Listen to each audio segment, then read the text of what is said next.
Block Congress ವತಿಯಿಂದ ಹಾಗೂ ಕಾಂಗ್ರೆಸ್ ಪಕ್ಷದ ಮುಖಂಡರ ಒಂದು ಆಜ್ಞೆಯಂತೆ 2 ದಿನಗಳಿಂದ ಬಿಜೆಪಿಯ ಪರಾಜಿತ ಅಭ್ಯರ್ಥಿಯಾಗಿರ್ತಕ್ಕಂಥ ಸಿ ಮುನ್ರಾಜ್ ಅವರು ಅಟಲ್ಜಿ ವಾಜಪೇಯಿ ಅವರ ಜನ್ಮದಿನದ ಅಂಗವಾಗಿ ಏನು ಹೆಲ್ಮೆಟನ್ನು ವಿತರಣೆ ಮಾಡಿದ್ರು. ಆ ಸಂದರ್ಭದಲ್ಲಿ ಅವರು ಭಾಷಣದಲ್ಲಿ ಈ ಕ್ಷೇತ್ರದಲ್ಲಿ ಶಾಸಕರು ಯಾವುದೇ ಒಂದು ಅಭಿವೃದ್ಧಿ ಕೆಲಸಗಳನ್ನು, ಸಮಾಜಮುಖಿ ಕೆಲಸಗಳನ್ನು ಏನೂ ಮಾಡ್ತಾ ಇಲ್ಲ, ಸುಮ್ಮನೆ ಶಾಸಕರಾಗಿದ್ದಾರೆ ಅಂತ ಏನು ಆರೋಪ ಮಾಡಿದರು. ಅದಕ್ಕೆ ಉತ್ತರವಾಗಿ ನಾವು ಈ ದಿನ ಎಲ್ಲ ಒಂದು ಪತ್ರಿಕಾಗೋಷ್ಠಿಯನ್ನು ಕರೆದಿದ್ದೀವಿ. ಈಗ ಹೇಗಿದೆ ಅಂತ ಬಾಗೇಪಲ್ಲಿ ವಿಧಾನಸಭಾ ಕ್ಷೇತ್ರದಲ್ಲಿ ನೀವು ನೋಡ್ತಾ ಇರ್ಬೋದು. ವಸತಿ ಶಾಲೆಗಳು ಸೋಮೇನಹಳ್ಳಿ, ಮಿಟ್ಟೆಮರಿ, ಪುಲ್ಗಲ್ ಕ್ರಾಸು, ಪೂಲ್ವಾರ್ಪಲ್ಲಿ ಈ ಥರ PU ಕಾಲೇಜುಗಳು ಆಗಿದ್ದಾವೆ. ಅದೇ ರೀತಿಯಾಗಿ ಅಲ್ಪಸಂಖ್ಯಾತರ ವಸತಿ ಶಾಲೆಗಳು ಕಟ್ಟಡ ಕಟ್ಟಡ ಕಟ್ಟಕ್ಕೆ 10 ಕೋಟಿ ಗ್ರಾಂಟ್ಸ್ ತಂದು ಪ್ರಗತಿಯಲ್ಲಿದೆ. ಅದೇ ರೀತಿಯಾಗಿ ಡಿಗ್ರಿ ಕಾಲೇಜು ಗುಡಿಬಂಡೆಗೆ 8 ಕೋಟಿ ಅಮೌಂಟ್ ಮೊತ್ತ ಇಷ್ಟು ತಂದಿದ್ದಾರೆ, ಅದು ಕೆಲಸ ಪ್ರಗತಿಯಲ್ಲಿದೆ. ಡಿಗ್ರಿ ಕಾಲೇಜು ಬಾಗೇಪಲ್ಲಿಗೆ 6.5 ಕೋಟಿ ಹಣ ಸ್ಯಾಂಕ್ಷನ್ ಮಾಡ್ಕೊಂಡು ಬಂದಿರೋ ಕೆಲಸ ಪ್ರಗತಿಯಲ್ಲಿದೆ. ಇವತ್ತು ನೀವು ನೋಡ್ತಾ ಇರ್ಬೋದು, ಗುಡಿಬಂಡೆಯಲ್ಲಿ ITI ಕಾಲೇಜು ಹಾಗೂ ಬಾಗೇಪಲ್ಲಿಯಲ್ಲಿ ಹೊಸ ಕಟ್ಟಡ ಕೆಲಸ ಪ್ರಗತಿಯಲ್ಲಿದೆ. ಇವತ್ತು ಆರೋಗ್ಯ ವಿಚಾರಕ್ಕೆ ಬಂದರೆ ಆಸ್ಪತ್ರೆಗಳು ಇವತ್ತು ಬಿಳ್ಳೂರು, ಚೇಳೂರು, ಚೀಮದ್ದೆಪಲ್ಲಿ, ಚಾಕ್ವೇಲು, ಜೂಳ್ಪಾಳ್ಯ 4 ಕಡೆ ಇವತ್ತು ಹೊಸ ಆಸ್ಪತ್ರೆಗಳನ್ನು ಕಟ್ಟಲು ಒಂದು ಅಮೌಂಟನ್ನು ತಂದು ಇವತ್ತು ಅದು ಕೂಡ ಕೆಲಸ ಪ್ರಗತಿಯಲ್ಲಿದೆ. ನಾನು ಈ ಸಂದರ್ಭದಲ್ಲಿ ಮುನ್ರಾಜ್ ಅವ್ರಿಗೆ ಹೇಳಕ್ಕೆ ಇಷ್ಟಪಡ್ತೇನೆ, ನೀವು ಅಭಿವೃದ್ಧಿ ಬೇಕಾ, ಹೋಗಿ ಊರೂರು ತಿರುಗಿ ಯಾವ ಊರಲ್ಲಿ ಏನು ಅಭಿವೃದ್ಧಿ ಇಲ್ಲ ನೀವು ಒಂದು ಪಟ್ಟಿ ತಗೊಂಬರ್ರಿ, ನಾವು ನಮ್ಮ ಶಾಸಕರು ಕೇಳಿ ಮಾಡಿಸ್ತೀರಿ. ಸುಮ್ಮನೆ ಏನೂ ಮಾಡಿಲ್ಲ, ಇಂಥ ಅಪರಾಧಗಳನ್ನು ನೀವು ಮಾಡಬಾರ್ದು. ಮೊದಲು ನೀವು ನಿಮ್ಮ ಒಂದು ಏನು ಬೇರೆ ಕ್ಷೇತ್ರದಿಂದ ನೀವು ಇಲ್ಲಿ ವಲಸೆ ಬಂದಿದ್ದೀರಾ, ನಿಮ್ಮ ಏನು ಈ ಕ್ಷೇತ್ರದಲ್ಲಿ ಹುಟ್ಟಿ ಕ್ಷೇತ್ರದ ಜನರಿಗೆ ಏನೊಂದು ಸಮಾಜ ಸೇವೆ ಮಾಡಬೇಕು ಅಂತ ಶಾಸಕರು ಇವತ್ತು ಶಾಸಕರಾಗಿದ್ದಾರೆ. ಹೊತ್ತು ಯಾವುದೇ ಒಂದು ಜಮೀನುಗಳು ಹೊಡಿಬೇಕು, ದುಡ್ಡು ಹೊಡಿಬೇಕು ಅಂತಲ್ಲ. ಇವರು ಶಾಸಕರಾದ್ಮೇಲೆ ಏನು ಜಮೀನು ಹೋಗ್ತೀನಿ ಅದೆಲ್ಲ ಸುಳ್ಳು. 13ನೇ ತಾರೀಕು ಹೋಗ್ತೀನಿ ಅಂದರೆ ದಯವಿಟ್ಟು ಇನ್ನೂ ನಮ್ಮ ಶಾಸಕರು MLA ಆಗಿ ಇನ್ನೂ 20-30 ವರ್ಷಗಳು ಇರ್ತಾರೆ ಅಂತ ಈ ಸಂದರ್ಭದಲ್ಲಿ ನಿಮ್ಗೆ ಹೇಳ್ತಾ, ನೀವು ಯಾವುದೇ ಕಾರಣಕ್ಕೂ ಬೇರೆ ಒಂದು ಜಿಲ್ಲೆ ಕ್ಷೇತ್ರದಿಂದ ನೀವು ಬಂದಿರೋರು, ನಮ್ಮ ಜನ ನಿಮ್ಮ ಮಾತುಗಳಿಗೆ ಮರಳಾಗಲ್ಲ. ನೀವು ಇದು ಶಾಸಕರ ಬಗ್ಗೆ ಅಪರಾಧಗಳನ್ನು ಮಾಡೋದು ಇಲ್ಲಿಗೆ ಬಿಟ್ಟರೆ ಸೇರಿ, ಇಲ್ಲಾಂದ್ರೆ ನಾವು ನಿಮಗೆ ತಕ್ಕ ಉತ್ತರವನ್ನ ಪ್ರತಿಯೊಂದು ಹೋಬಳಿ, ಹಳ್ಳಿ, ತಾಲೂಕು ಮಟ್ಟದಲ್ಲಿ ನಾವು ಕೊಡಬೇಕಾಗುತ್ತೆ ಅಂತ ಈ ಸಂದರ್ಭದಲ್ಲಿ ಹೇಳ್ತೇನೆ. ರಾಜ್ಯ ನಮ್ಮ ಕ್ಷೇತ್ರದ ಬಗ್ಗೆ ಮೊದಲನೇದಾಗಿ ಅಭಿವೃದ್ಧಿಯ ವಿಷಯವನ್ನು ಮಾತನಾಡಲಿಕ್ಕೆ ಅವರಿಗೆ ಮೊದಲನೇದಾಗಿ ಯಾವ ಅರ್ಹತೆಯೂ ಇಲ್ಲ ಮತ್ತು ನೈತಿಕತೆಯೂ ಇಲ್ಲ, ಮತ್ತು ಈ ಕ್ಷೇತ್ರದ ಬಗ್ಗೆ ಅವರಿಗೆ ಸಂಬಂಧವಿಲ್ಲದಂತಹ, ಸಂಬಂಧ ಪಡದೇ ಇರುವಂತಹ ಈ ಕ್ಷೇತ್ರ ಅವತ್ತು. ಯಾಕೆಂದ್ರೆ 2 ಜಿಲ್ಲೆಗಳು 3 ಜಿಲ್ಲೆಗಳು ದಾಟ್ಕೊಂಡು ಇಲ್ಲಿ ಬಂದಿದ್ದೀವಿ, ಅದು ಗೊತ್ತಿದೆ. ನಿನ್ನ ಬೇಳೆಕಾಳೆಲ್ಲವೂ ಕೂಡ ಬೆಂಗಳೂರು ಗ್ರಾಮಾಂತರ ಜಿಲ್ಲೆಗಳಲ್ಲಿ, ಬೆಂಗಳೂರಲ್ಲಿ ದೇವನಹಳ್ಳಿಯಿಂದ ಹಿಡಿದು ಎಲ್ಲ ತಾಲೂಕಿನ ಎಲ್ಲ ಜನರಿಗೂ, ಆ ಭಾಗದ ಎಲ್ಲ ಜನರಿಗೂ ಗೊತ್ತಿದೆ ನಿನ್ನ ಭೂ ವ್ಯವಹಾರಗಳು. ನೀವು ರಾಷ್ಟ್ರೀಯ ಹೆದ್ದಾರಿ ಪ್ರಾಧಿಕಾರದ ಅಧ್ಯಕ್ಷರಾಗಿದ್ದಾಗ, STR ಅಧ್ಯಕ್ಷರಾಗಿದ್ದಾಗ ಏನೇನು ಮಾಡಿದ್ದೀರಿ ನೀವು, ಮತ್ತು ಜಿಲ್ಲಾ ಪಂಚಾಯತ್ ಅಧ್ಯಕ್ಷರಾಗಿದ್ದಾಗ ಏನೇನು ವ್ಯವಹಾರಗಳು ನಡೆದಿದ್ದಾವೆ ಅಲ್ಲಿ ಅನ್ನುವಂಥ ಎಲ್ಲ ವ್ಯವಹಾರಗಳು ಅಲ್ಲಿ ಆ ಭಾಗದ ಜನರಿಗೆ ಗೊತ್ತಾದ ಮೇಲೆ ಇಲ್ಲಿ ನೀವು ವಲಸೆ ಬಂದು ಇಲ್ಲಿ ರಾಜಕಾರಣ ಮಾಡಲಿಕ್ಕೆ ಪ್ರಾರಂಭ ಮಾಡಿದ್ರಿ. ಅಲ್ಲ, ಬಾಗೇಪಲ್ಲಿ ಕ್ಷೇತ್ರದ ಜನ ನಿಮ್ಮ ಪಿತೂರಿಗಳಿಗೆ, ನಿಮ್ಮ ದುರುದ್ದೇಶದ ಹೇಳಿಕೆಗಳಿಗೆ ತಲೆ ಕೆಡಿಸ್ಕೊಳ್ಳೋ ಜನ ಇಲ್ಲಿ ಇಲ್ಲ. ರಾಜಕೀಯವಾಗಿ ಹೋರಾಟಗಳ ಬೀಡಾಗಿರುವಂಥ ಈ ನೆಲ, ಇಲ್ಲಿನ ಜನ ರಾಜಕೀಯ ಪ್ರಬುದ್ಧರಿದ್ದಾರೆ. ನಿನ್ನ ಜೀವಮಾನ ಪೂರ್ತಿ ನನ್ಗೆ 60,000 ಮತ ಬಂದಿತ್ತು, ನಂಗೆ 60,000 ಮತ ಬಂದಿತ್ತು ಅಂತಷ್ಟೇ ಹೇಳ್ಕೊಳ್ಬೇಕೇ ವಿನಃ ಮುಂದೆ ನಿನ್ನ ಜೀವನದಲ್ಲಿ ಯಾವ ಗೆಲುವು ಇಲ್ಲ. ನಿನಗೆ ಏನಾದರೂ ನೈತಿಕತೆ ಇದ್ರೆ ನಿಮ್ಮ BJP ಪಕ್ಷದ ರಾಜಕೀಯ ನೀತಿಗಳ ಬಗ್ಗೆ ಚರ್ಚೆ ಮಾಡು. ನೈತಿಕತೆ ಇದ್ರೆ ನಿನ್ನ ಹತ್ರ. ಮೊನ್ನೆ ಮುನ್ರಾಜ್ ಅವರೇ, ಮಹಾತ್ಮ ಗಾಂಧಿ ಉದ್ಯೋಗ ಖಾತ್ರಿ ಯೋಜನೆ ಅನ್ನೋಂಥ ಒಂದು ದೊಡ್ಡ ಯೋಜನೆ, ಈ ದೇಶದ ಪ್ರಪಂಚದ ಅತಿ ದೊಡ್ಡ ವರ್ಗದ ಜನರಿಗೆ ಉದ್ಯೋಗ ಕಲ್ಪಿಸಿದಂತಹ ಯೋಜನೆ ಅದು. ಸುಮಾರು 80 ಕೋಟಿ ಜನರಿಗೆ ಉದ್ಯೋಗ ನೀಡಬೇಕು ಅನ್ನುವಂಥ ಒಂದು ಕಾಯ್ದೆಯನ್ನು ತಂದಿದ್ದು UPA ಸರ್ಕಾರ, ಕಾಂಗ್ರೆಸ್ ಸರ್ಕಾರ. ಪ್ರಪಂಚದ ಯಾವ ದೇಶದಲ್ಲಿಯೂ ಕೂಡ ಅದಿಲ್ಲ, ಅಂತ ದೊಡ್ಡ ಯೋಜನೆ ಇಲ್ಲ. ಅಂತ ಯೋಜನೆಯನ್ನ ಮಣ್ಣು ಮುಗಿಸಿದಂತ ಕೀರ್ತಿ ನಿಮಗೂ ನಿಮ್ಮ ಪಕ್ಷಕ್ಕೂ ಸಲ್ತದೆ. ಪ್ರಗತಿಪರರು ಹೋರಾಟಗಳಿಗೆ ಬೀದಿಗಳು ಇಳಿದಿದ್ದಾರೆ. ಉನ್ನಾವ ಘಟನೆ ಏನನ್ನ ಸೂಚಿಸ್ತಾ ಇದೆ? ಒಂದು ಬಾಲಿಕೆಯನ್ನು ಎತ್ಕೊಂಡು ಬಿಜೆಪಿಯ ಶಾಸಕ 10 ದಿವಸಗಳ ಕಾಲ ಮನೆಯಲ್ಲಿ ಇಟ್ಕೊಂಡು ಮಾನಭಂಗಗಳು ಮಾಡಿ ಅವನಿಗೆ ಶಿಕ್ಷೆ, ಜೀವಾವಧಿ ಶಿಕ್ಷೆ ಆದ್ರೆ ಇನ್ನೊಂದು ಕೋರ್ಟಲ್ಲಿ ಶಿಕ್ಷೆಯನ್ನು ಸಸ್ಪೆಂಡ್ ಮಾಡ್ತಾರೆ. ಇಲ್ಲ, ಅರ್ಹತೆಯೂ ಕೂಡಲ್ಲ.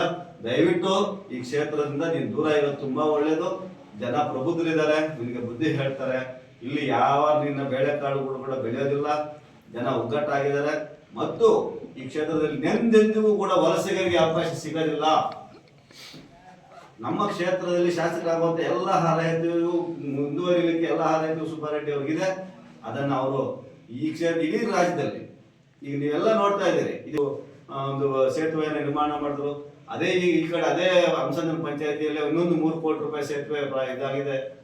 ಮತ್ತೆ ನೀರಾವರಿ ಕಾಲುವೆಗಳು, ಇವತ್ತು ಕಡೆಹಳ್ಳಿ ಕೆರೆಗೆ ನೀರಾವರಿ ಕಾಲುವೆ, ನಿಲುಗುಂಬ ಕೆರೆಗೆ ನೀರಾವರಿ ಕಾಲುವೆ ಅಭಿವೃದ್ಧಿ ವಿಷಯಗಳು, ನಮ್ಮ ಉಳ್ಳೋಡು ರಸ್ತೆ ಅಭಿವೃದ್ಧಿ ವಿವರಣೆ ಮಾಡಿದ್ದಾರೆ. ಆದರೂ ಕೂಡ ಈ ಭಾಗದಲ್ಲಿ ಒಂದು ಬಿಜೆಪಿ ಪರಾಜಿತ ಅಭ್ಯರ್ಥಿ ಅವರು ಮಾಡಿರುವಂತಹ ಆರೋಪಗಳೆಲ್ಲವನ್ನು ಸುಳ್ಳು ಅನ್ನೋದಕ್ಕೆ ಇಲ್ಲೆಲ್ಲ ನಿರ್ದೇಶನ ಕೂಡ ಇದ್ದಾವೆ. ಬಹಳ ಮುಖ್ಯವಾಗಿ ಇಷ್ಟೊತ್ತು ನಮ್ಮ ಸ್ನೇಹಿತರು ಹೇಳ್ದಂಗೆ HN ವ್ಯಾಲಿ ನೀರು ಅದು ಡೈರೆಕ್ಟ್ ವ್ಯಕ್ತಿ ಈಗ ಬಂದು ಅದು HN ವ್ಯಾಲಿ ನೀರಿನ ಬಗ್ಗೆ ಮಾತಾಡ್ತಾರೆ. ಫಸ್ಟ್ ಅದು ಅರ್ಥ ಮಾಡ್ಕೊಳ್ಳೋರು. HN ವ್ಯಾಲಿ ನೀರು ಯಾಕೆ ಹರಿಸ್ತಾ ಈ ಭಾಗದಲ್ಲಿ? ಇದೊಂದು ಬರಡು ಭೂಮಿ ಪ್ರದೇಶ, ಈ ಭಾಗದಲ್ಲಿ ಅಂತರ್ಜಲ ವೃದ್ಧಿ ಆಗಬೇಕು ಅನ್ನೋ ಕಾನ್ಸೆಪ್ಟ್ ಇಂದ ತಂದಿರೋದು. ಅಲ್ಲಿ ಸಾಕಷ್ಟು ಸಾರ್ವಜನಿಕ ಪಬ್ಲಿಸಿಟಿ ಕೂಡ ಆಗಿದೆ. ಯಾವುದೇ ಕಾರಣಕ್ಕೆ ನೀವು ಡೈರೆಕ್ಟ್ ಆಗಿ ಈ ನೀರನ್ನು ಬಳಸಂಗಿಲ್ಲ, ದನಕರುಗಳನ್ನು ಕುಡಿಯೋಂಗಿಲ್ಲ, ನೀವು ಡೈರೆಕ್ಟ್ ಆಗಿ ಮತ್ತೆ ಒಳಗದ್ದೆಗೆ ಬಿಡೋಂಗಿಲ್ಲ ಅಂತ ಹೇಳಿ ಅಲ್ಲಿ ಅಧಿಕಾರಿಗಳು ಕೂಡ ಅಲ್ಲೊಂದು ಪ್ರಚಾರ ಮಾಡಿದ್ದಾರೆ. ಅದರ ನೀರಿನ ಶುದ್ಧೀಕರಣ ಬಗ್ಗೆ ಮಾತಾಡ್ತಾರೆ. ಅದು ಫಸ್ಟ್ ಅವರು ಅರ್ಥ ಮಾಡ್ಕೊಳ್ಳಿ ತಿಳಿಸುತ್ತಾ, ಏನು ನೀವು ಈ ತರ ಇದೆ, ನೀವು ಸುಳ್ಳು ಆರೋಪಗಳನ್ನು ಆರೋಪಿಸ್ತಾ ಹೋಗ್ತಾ ಇದ್ರೆ ಮುಂದಿನ ದಿನಗಳಲ್ಲಿ ಈ ಭಾಗದ ಜನರು ತಮಗೆ ಈಗಾಗಲೇ ತಮ್ಮನ್ನು ತಿರಸ್ಕಾರ ಮಾಡಿದ್ದಾರೆ. ಅದು ನಿಮ್ಗೆ ತಿರಸ್ಕಾರ ಆಗೋದು ಖಂಡಿತವಾಗಿ ಶಾಶ್ವತ ಉಳಿಯುತ್ತದೆ ಅಂತ ಹೇಳಿ ತಿಳಿಸುತ್ತಾ, ಮುನ್ರಾಜ್ ಅವರು ಇದು ಮಾಡಿದ್ದಾರೆ, ಅಭಿವೃದ್ಧಿ ಮಾಡ್ತಾ ಇಲ್ಲ, ಇದು ಮಾಡ್ತಾ ಇಲ್ಲ ಅಂತ ಹೇಳ್ತಾ ಇದ್ದಾರೆ. ನಮ್ಮ ಶಾಸಕರು ವಾರಕ್ಕೆ 4 ಬಾರಿ ಭೇಟಿ ಮಾಡ್ತಾರೆ ಕ್ಷೇತ್ರಕ್ಕೆ. ಪ್ರತಿ ಬುಧವಾರನೂ ಜನಸ್ಪಂದನ ಕಾರ್ಯಕ್ರಮ ಮಾಡಿ ಒಳ್ಳೆ ಏನು ಕೆಲಸಗಳು ಬೇಕಾದ್ರೂ ಅಲ್ಲೇ ಮಾಡಿಸಿ ಅಧಿಕಾರಿಗಳ ಹತ್ರ ಮಾಡಿಸಿ ಇದು ಮಾಡಿಸ್ತಾ ಇದ್ದಾರೆ. ಇಂಥ ಶಾಸಕರು 224 ಕ್ಷೇತ್ರದಲ್ಲಿ ಎಲ್ಲೂ ಇಲ್ಲ. ಪ್ರತಿ ವಾರಕ್ಕೆ 4 ಬಾರಿ 5 ಬಾರಿ ಬರ್ತಾನೆ ಇರ್ತಾರೆ. ಏನು ಜನಗಳ ಕೆಲಸ ಇದ್ರೇನು ಮಾಡಿ ಇದು ಮಾಡಿಕೊಡ್ತಾರೆ. ನಮ್ಮ ಶಾಸಕರ ಮೇಲೆ ಇಂಥ ಆರೋಪ ಮಾಡಬಾರ್ದು ಅಂತ ನಾವು ಇದು ಮಾಡ್ತಾ ಇದ್ದೀವಿ. ನಮ್ಮ ಕಾಂಗ್ರೆಸ್ ಕಾರ್ಯಕರ್ತರಲ್ಲಿ ಎಲ್ಲ ನೋವಾಗಿದೆ. ಅವ್ರು ಮಾತಾಡಿರ್ತಕ್ಕಂಥ ವಿಚಾರ ಸ್ವಲ್ಪ ಅರ್ಥ ಮಾಡಿಕೊಂಡು ಮಾತಾಡಬೇಕಾಗಿತ್ತು. ಏನೋ ಒಂದು ಬಾಯಿಗೆ ಬಂದಾಗೆ ಮಾತಾಡೋದು ಹೋಗೋದು ಅದು ಬಿಡಬೇಕು.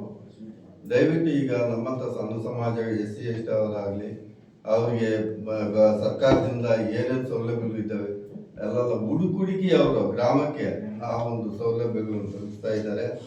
ಈಗ ನಮ್ಮದು ಯಾದವ ಸಮುದಾಯ ಈಗ ಮೊನ್ನೆದಲ್ಲಿ ಈಗ ಇಲ್ಲಿ ಗುದ್ಲಿ ಪೂಜೆ ಮಾಡಿದ್ರು, ಒಂದು 20 ಗುಂಟೆ ಜಮೀನು ಕೊಟ್ಟರು, ಒಂದು 20 ಲಕ್ಷ ರೂಪಾಯಿ ಸಮುದಾಯ ಭವನಕ್ಕೆ ಅನುದಾನ ಕೊಟ್ಟಿದ್ದಾರೆ. ಈ ಒಂದು ವಿಚಾರ ನಾವು ಜಿಲ್ಲೆಯಲ್ಲಿ ಯಾದವ ಸಮುದಾಯ ಒಬ್ಬರ ಬಗ್ಗೆ ಒಂದು ಜಾತಿ ವಿಶೇಷವಾಗಿ ಈಗೆಲ್ಲ ಮಾತಾಡಿದ್ರು ನಮ್ಮ ಸ್ನೇಹಿತರೆಲ್ಲ ಕೂಡ ಬಹಳ ಅವರವರ ಧಾಟಿಯಲ್ಲಿ ಮಾತಾಡಿದ್ರು.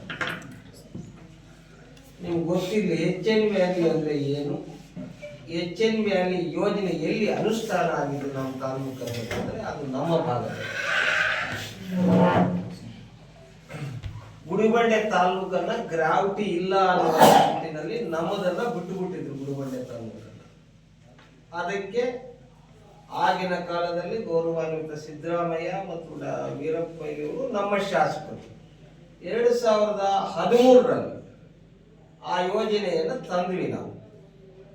ಚಿಕ್ಕಬಳ್ಳಾಪುರ ಲಕ್ಷ್ಮಣ ಸಾಗರ ಅಂತ ಇದೆ ಒಂದು ಕೆರೆ, ಆ ಕೆರೆಯ ಮುಖಾಂತರವಾಗಿ ಸೋಮೇಶ್ವರ ಕೆರೆಯ ಮುಖಾಂತರವಾಗಿ ಸೋಮೇನಹಳ್ಳಿ ಕೆರೆ, ಸೋಮೇನಹಳ್ಳಿ ಕೆರೆಯ ಮುಖಾಂತರವಾಗಿ ತಿರುಮಣಿ ಕೆರೆ. ಇದು 90 ಕೋಟಿ ವೆಚ್ಚದ ಒಂದು HN ವ್ಯಾಲಿ ಮೊದಲನೇ ಹಂತದ ಒಂದು ಕಾರ್ಯ. ಎಲ್ಲಿ ಆ ಆಂಬ್ಯುಲೆನ್ಸ್, ಎಲ್ಲಿ ನಿಮ್ಮ ಆರೋಗ್ಯ?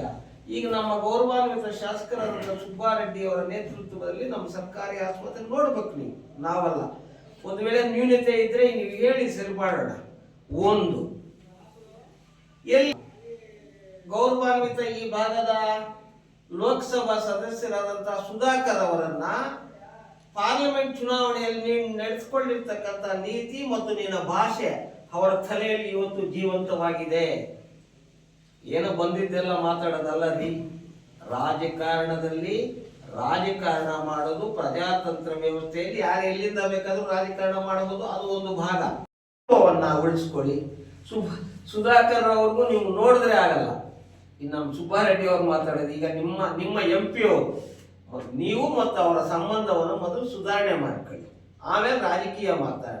ಎಲ್ಲ ಇನ್ನೇನಾದ್ರೂ ಇದ್ರೆ ನೀವು ಬರೋದು ಬೇಡ. ಒಂದು ಪತ್ರ ಮುಖಾಂತರ ನಮ್ಗೆ ನೋಡಿ ಈ ಊರಲ್ಲಿ ಈ ಕೆಲಸಗಳಾಗಬೇಕಾಗಿದೆ, ದಯಮಾಡಿ ಮಾಡಿ ಅಂತ. ಈಗ ನಾವು ಹೇಳ್ತೀವಿ, ನಮ್ಗೆ ಈಗ ಪಾರ್ಲಿಮೆಂಟ್ ಮೆಂಬರ್ ಸುಧಾಕರ್ ಅವರು ನಮ್ಗೆ ರಾಜಕೀಯವಾಗಿ ಇರೋದಾಗೋದು ಕೆಲಸ ಕೇಳೋಣ, ನೋಡ್ರಿ ಇಂಥ ಕೆಲಸ ನಿಮ್ಮ ಕೇಂದ್ರ ಸರ್ಕಾರದಿಂದ ಆಗ್ಬೇಕಾಗಿದೆ, ದಯಮಾಡಿ ಮಾಡಿಕೊಡಿ ಅಂತ. ಇದು ರಾಜಕೀಯ ವ್ಯವಸ್ಥೆಯೇ ಹೊರತು ದುರುದ್ದೇಶ ಇಟ್ಕೊಂಡು ಮಾತಾಡೋದು ಒಳ್ಳೆಯದು ಅಲ್ಲ. ಅದು ನಿಮ್ಗೆ ಶೋಭೆ ತರ್ತಕ್ಕಂಥದ್ದಲ್ಲ. ವಿಶೇಷವಾಗಿ ಕುಡಿಯುವ ನೀರಾಗಿರ್ಬೋದು, ಒಂದು ಈಗಾಗಲೇ 23 ಘಟಕಗಳಲ್ಲಿ ನಾವು ಮಾತಾಡಬೇಕಾಗ್ತದೆ ಅನ್ನುವಂಥ ಎಚ್ಚರಿಕೆಯ ಒಂದು ಸಂದೇಶವನ್ನು ಕೂಡ ನಿಮಗೆ ಕೊಡುವುದಕ್ಕೆ ನಾವು ರೆಡಿಯಾಗಿದ್ದೀವಿ. ಈ ವಿಚಾರದಲ್ಲಿ ನಾವೆಲ್ಲ ಒಟ್ಟಾಗಿ ಪತ್ರಿಕಾಗೋಷ್ಠಿಯಲ್ಲಿ ಭಾಗವಹಿಸಿ ನಾವು ಸುಬ್ಬಾರೆಡ್ಡಿ ಅವರ ಪರವಾಗಿದ್ದೀವಿ. ವಿಶೇಷವಾಗಿ ಪತ್ರಕರ್ತರಿಗೆ ನಮ್ಮ ಮಾತಾಡೋದಕ್ಕೋಸ್ಕರ ಇವತ್ತು ಪತ್ರಿಕಾಗೋಷ್ಠಿಗೆ ನಮ್ಮ ಕಾಂಗ್ರೆಸ್ ಮುಖಂಡರು ಮತ್ತು ಒಂದು ಹೆಲ್ಮೆಟ್ ಕೊಟ್ಟು ಅನೇಕ ಮಾತುಗಳು ಮಾತಾಡ್ತಾ ಇದ್ದಾರೆ. ರೋಡ್ ಮಾಡಿಲ್ಲ, ರಸ್ತೆ ಆಗಿಲ್ಲ, ಕಟ್ಟಡ ಆಗಿಲ್ಲ, ಏನಾಗಿಲ್ಲ. ಇವ್ರಿಗೆಲ್ಲ ಕಾಣ್ತಾ ಇಲ್ಲ. ಕನ್ನಡ ಹಾಕೊಂಡು ನೋಡಿದ್ರೆ ಗೊತ್ತಾಗುತ್ತೆ ಇವರಿಗೆ.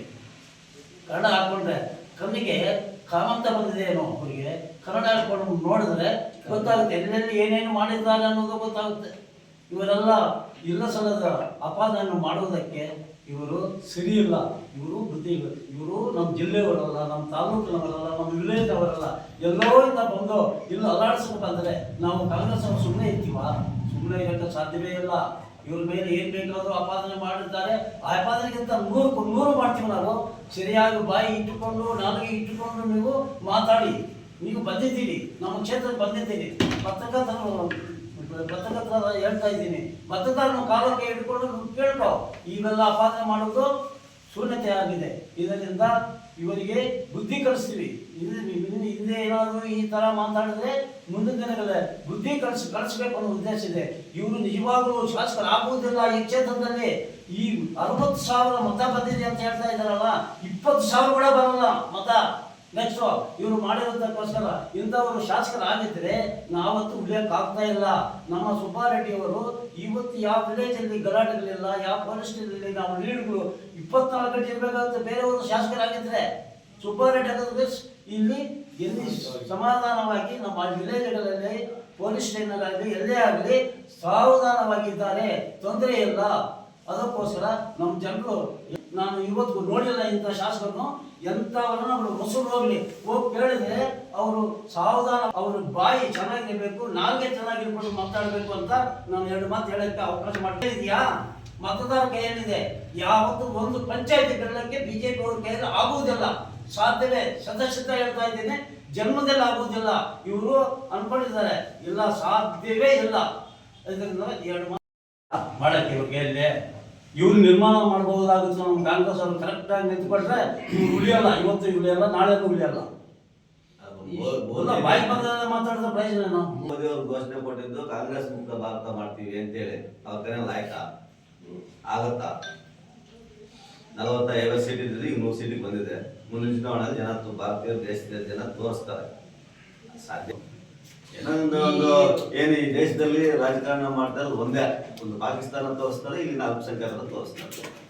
ಬರ್ತದೆ, ಸ್ವಲ್ಪ ದಿವಸ ಕಾಯ್ತಾರೆ. ಅಧ್ಯಕ್ಷರೇ, ನಿರ್ನಾಮ ಅವರೇ ನಿರ್ಮಾಣ ಆಗಿರುವಾಗ ನಿರ್ನಾಮ ಮಾಡೋದೇ ಅದನ್ನ ಅದೇನು ಅಷ್ಟೇ. ಅದಕ್ಕೆ ಒಂದು ಗೌರವ ಇರ್ತದೆ. ಅವ್ರು ಯಾರು ನಿರ್ಮಾಣ ಮಾಡೋದಕ್ಕೆ ಯಾರು ಅವ್ರದೆಲ್ಲ ಮುಗಿದ ಅಧ್ಯಾಯ ಬಿಡಿ, ಅದನ್ನ ಯಾಕೆ ಒಳ್ಳೆಯ ಅದು ಒಂದು ಗುಪ್ತಗಾವಣಿ. ಅವರ ಒಂದು ವಿಚಾರ, ಆಸ್ತಿಯ ವಿಚಾರ ಕೋರ್ಟಲ್ಲಿ ನ್ಯಾಯಾಂಗದಲ್ಲಿ ಇದೆ, ನ್ಯಾಯಾಲಯದಲ್ಲಿ ಒಂದು ತೀರ್ಪಿಗಾಗಿ ಅವ್ರು ವ್ಯಕ್ತಪಟ್ಟಿರ್ತಕ್ಕಂಥ ಒಂದು ಶುದ್ಧ ಅವಿವೇಕಿಯ ಒಂದು ಮಾತು ಅದನ್ನ ನಂಬ್ಕೊಳ್ಳೋದಕ್ಕೆ ಸಾಧ್ಯ ಇದೆಯಾ? ಇನ್ನೊಂದು ಫಾರಿನ್ದು ಕೇಸ್ ಇದೆಯಲ್ಲ,